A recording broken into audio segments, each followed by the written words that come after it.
how do you leverage your social media or content when it comes to the niche, right? Because I think that when you write, when you speak, right, use the power of voice to speak to clients, they really get to know you.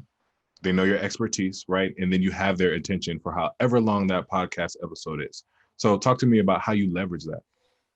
Yeah, I mean, the interesting part is when we think about marketing for our business, we tend to get caught up in how many followers we have, how many blog subscribers do we have, how many downloads do we have on our podcast.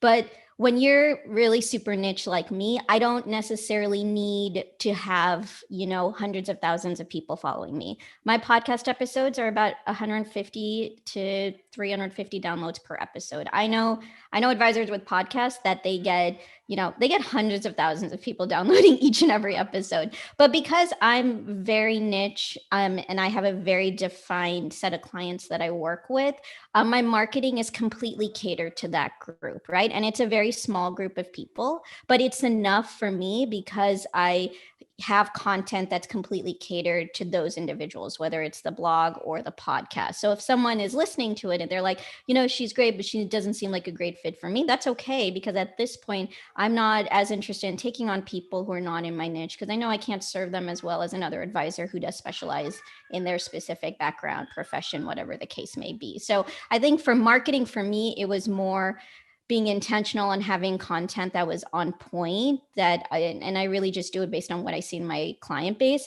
versus for me, it's not necessarily trying to grow a big following or presence.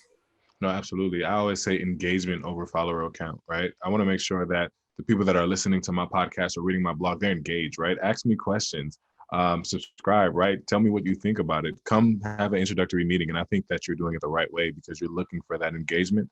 And ultimately that leads to growth.